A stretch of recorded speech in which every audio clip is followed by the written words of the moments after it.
Alrighty, what's up, Ringside Nation? The Ring Boys are back at you again, covering UFC 305. Didn't cover Tiberius versus Spivak. Had a little bit of inconsistencies in the scheduling. Down one on the day. Doc's out here. I'm here with my beautiful co-host Artie. Artie, how we feeling, brother? We're good. The Ring Boys are back. Football's back. That's something. And we're gonna be back in Australia. Going down under, kid. Down under. Real quick, let's just show the Tiberius versus Spivak sheet on the screen. Just flash that. Boom, for all you at home. Those are the picks. Don't believe us. Don't know what to tell you. Take our word for it. Accuracy's on the screen. Yada, yada, yada. I'm going to get right into it. There's too much to talk about today for us to just waste on numbers. Anyway. Hey, Artie. Israel Adesanya's back. After an 11-month hiatus, he will fight Dricus du Plessis for the middleweight title in Perth, Australia, mate. Big fight. Happy to see Israel back. Israel, now 35 years of age, looking to prove and solidify that he still got it after taking 11 months. Basically just in the gym, probably taking like creatine. Have you seen how jacked he is? Dude looks ripped. But yeah, DDP and Israel Adesanya, pick him before I announce my pick. Artie, I'm going to give it off to you, and you can go first. Yeah, I'm picking Dricus. I think that Adesanya and his fighting style, from what we've seen before, right? Obviously, like you said, it's been 8 months since he's fought last time. I think he puts himself in a position where guys like Dricus, who are naturally just big dudes, can kind of bully him a little bit.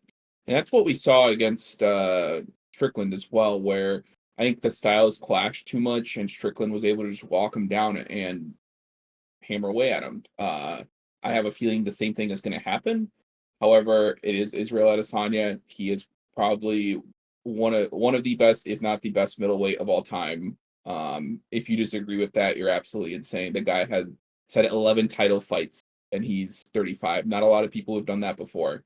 But there's also a statistic that not a ton of previous champions become champions ever again. So, especially being at 35, it's kind of hard to pick for Israel.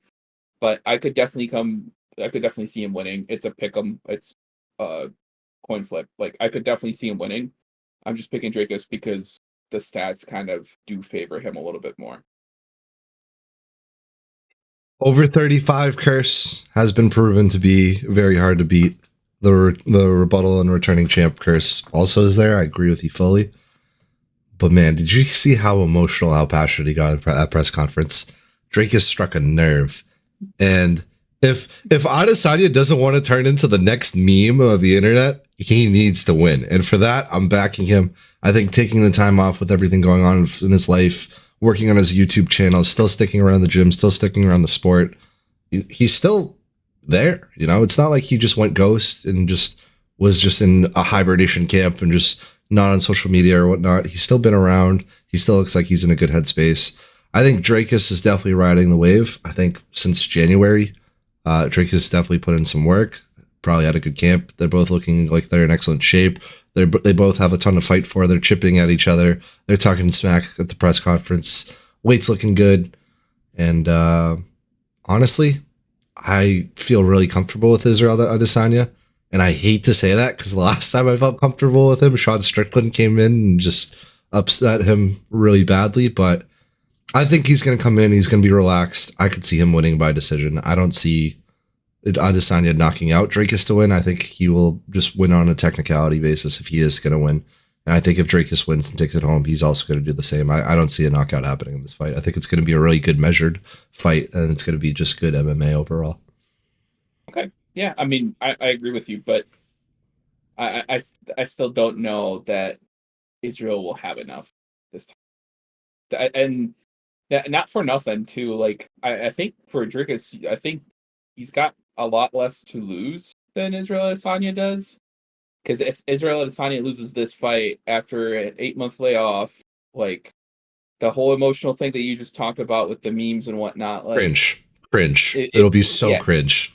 if he loses this, I think like he either moves to a different weight or I don't know. I don't know what you do at 35 in a middleweight division that's super stacked. So Yeah, and he has like one of the biggest UFC deals. I'm trying to look it up on the side. I wonder if he still has fights on his contract. Um, I can take a look. cool. I know like a couple years ago they said like he's the highest paid active UFC fighter behind Conor McGregor at the time 2 years ago. So I wonder if that's still the case. But anywho, um, Drakus really wants this win because he wants to fight in South Africa, and fighting in South Africa with the title. I don't know who he would fight, but Adesanya needs this to get back in the mix. And like 35, yeah, that's old, but Adesanya is going to go down and be in the Hall of Fame. Like he is considerably one of the greatest middleweights of all time. Like you can't forget that. Like, and I think experience is definitely going to show here. And I think that time off, I think that's the longest stretch he's taken, like in that measure. So of those 11 title fights, yeah. Yeah. We've been spoiled by him. Actually, he might have been one of my favorite champions in the middleweight division, even outside all the antics and all the cringe stuff. Like, who else is a champion besides him and Volkanovski came out and fought as much as they did to defend their titles? And like, it seemed like every opportunity that was there, he took it, right? And this is saying for like the welterweight division where there's a title fight once every year and a half. Like, this is wild. So yeah, I agree with you. And so his contract was for 10 fights and $15 million 2 years ago. Yeah, so he's got stuff on the budget. He's ready to go. So yeah, if he gets a win here, that would really be big for his brand, big for the middleweight division, shake some things up. Last thing I will say, if he does win on Saturday night, everyone for whatever reason wants the fight to be remade for him and Alex Pereira. Would you want to see that again? I'm glad you agree. I don't want to see that at all. I don't want to see that at all. It's not happening. I don't know if you saw Dana White said that Sean Strickland's fighting the winner no matter what. Yep. So then I agree. I don't want to see Sean versus DDP again. That was. I don't agree.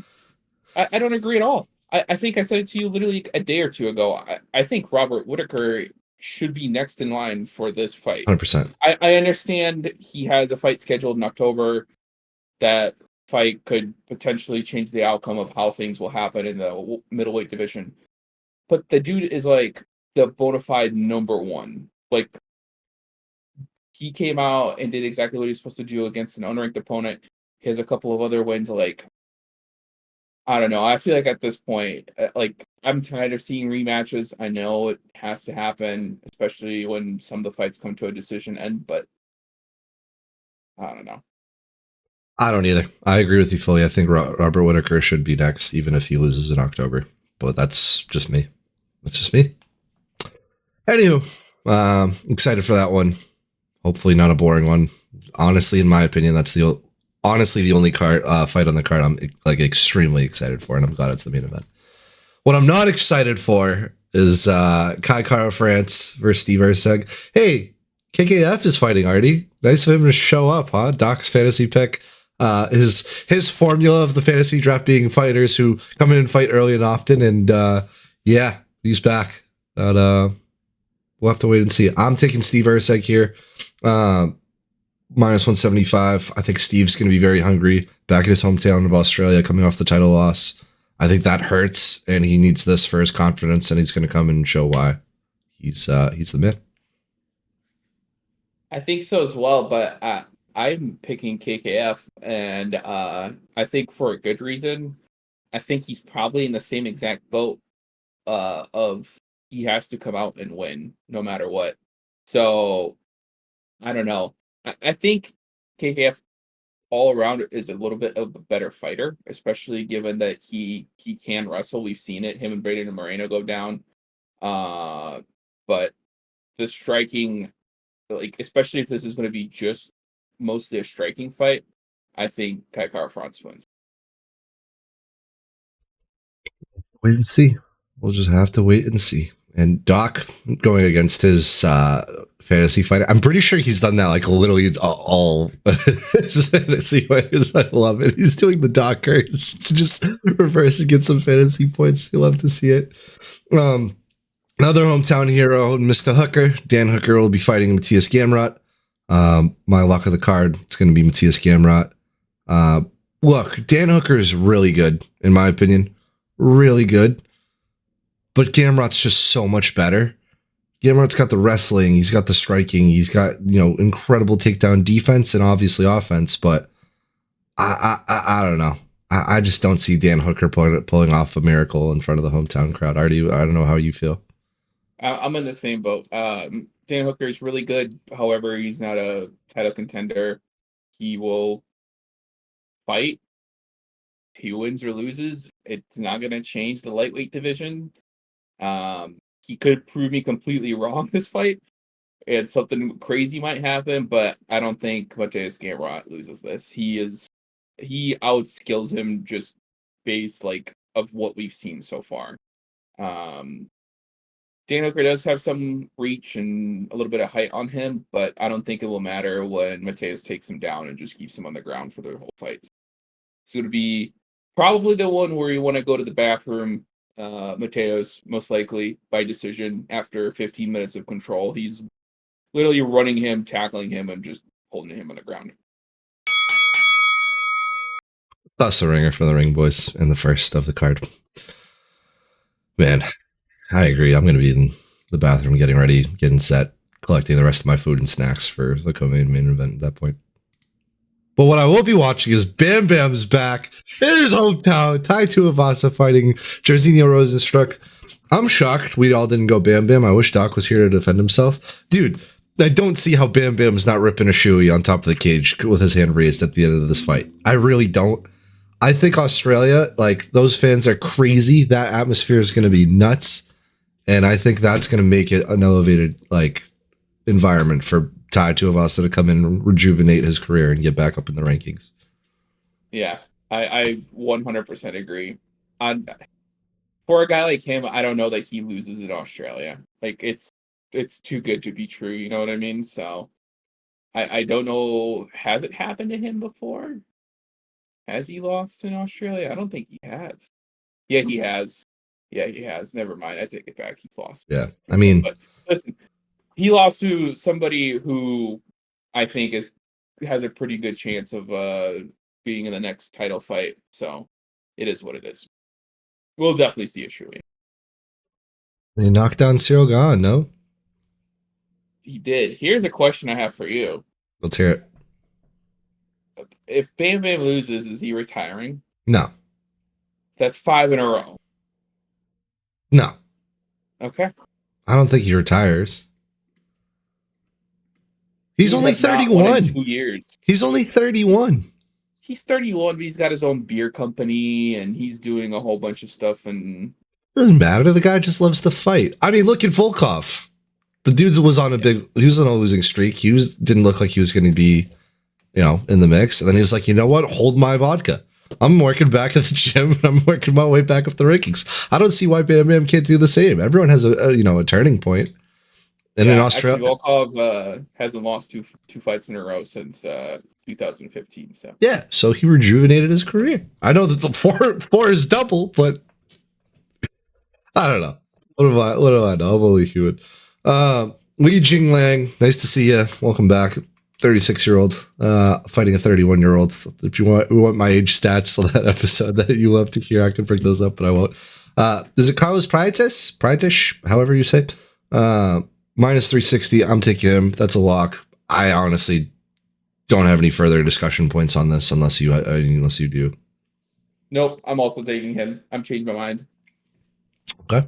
I'm glad. I literally just saw you switch your pick. So now this has never happened, but a live ringer for the Ring Boys. He has changed his pick. He saw the 36-year-old aspect. He didn't really think about it. And now he's riding with the boys. It's not even that. It's a team fighting nerds thing. They don't lose very often. So who just lost?